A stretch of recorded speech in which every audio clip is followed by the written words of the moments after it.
Olá, bom dia, boa tarde, boa noite. Nós vamos continuar aqui o estudo da primeira carta de Paulo aos Coríntios. Nós estamos no capítulo 8. Então, Paulo diz assim: por conseguinte, a respeito do consumo das carnes imoladas aos ídolos, sabemos que o ídolo, aí entre aspas, o ídolo nada é no mundo. E que, aspas de novo, não há outro Deus a não ser o Deus único. Essas aspas são porque é uma referência a Deuteronômios. Então, o que ele está dizendo? Que aqueles rituais que eram muito comuns naquela época, que pra gente é muito estranho, né? Porque está distante, mas naquela época era muito comum, de pegar a sua melhor carne, né? A carne mais nobre, né?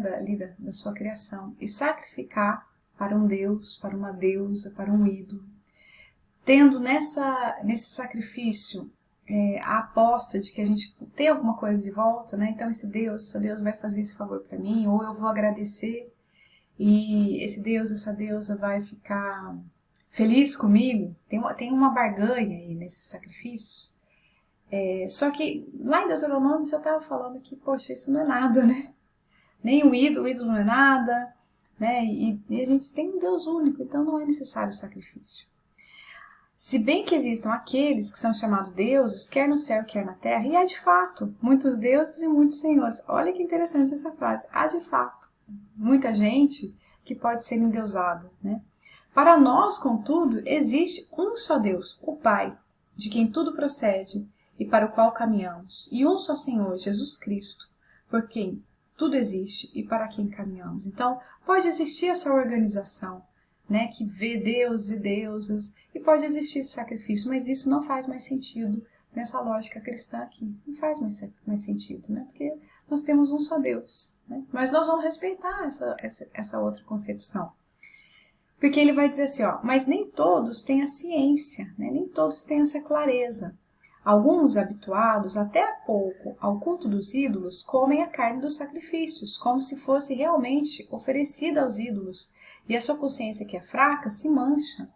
Não é o alimento que nos fará comparecer para julgamento diante de Deus. E se deixamos de comer, nada perdemos, e se comemos, nada lucramos. Então, o que ele está dizendo? Não é simplesmente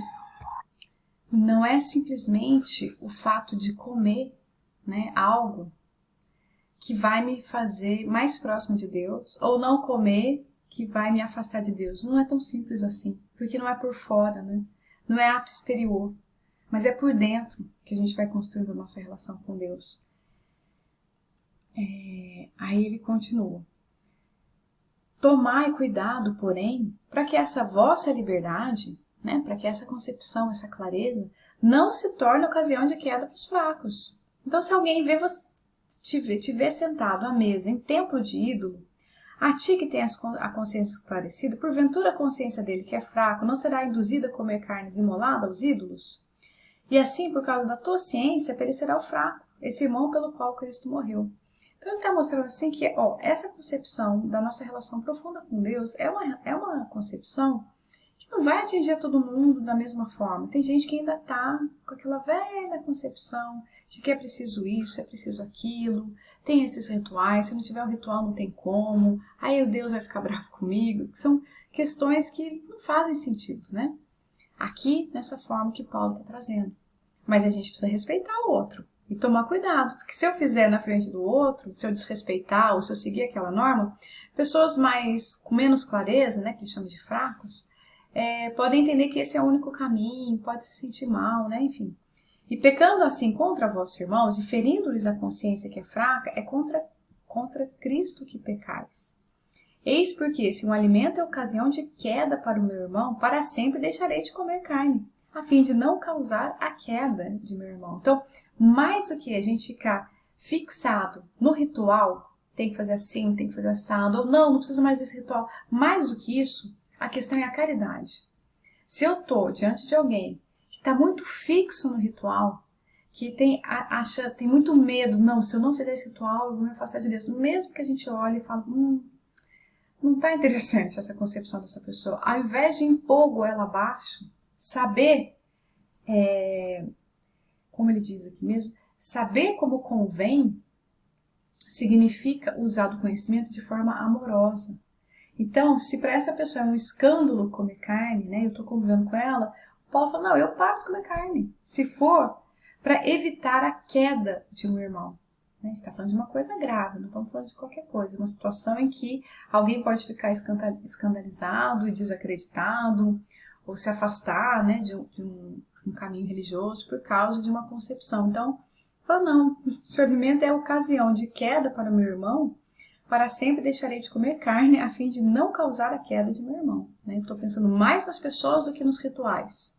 Porque a minha relação com Deus, ela é profunda e ela não precisa de rituais, ela não tem a ver com os comportamentos exteriores, com o que os outros estão vendo, isso é de menos, né? Isso não importa para Deus. Tem uma música do Tim Vanessa que fala: a língua fala com os homens e o coração fala com Deus. Então, assim, a minha relação com Deus é de dentro, muito profunda, não precisa desses rituais, não faz diferença. Me lembrei também de uma cena, que não sei se já comentamos aqui nos vídeos, né?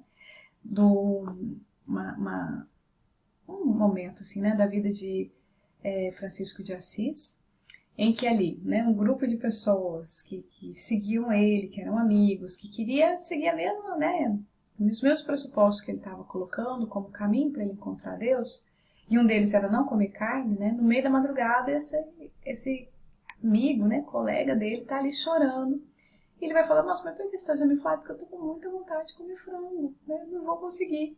Aí o que o Francisco de Assis faz? Ele vai lá, pega um franguinho, mata o franguinho, cozinha e come junto.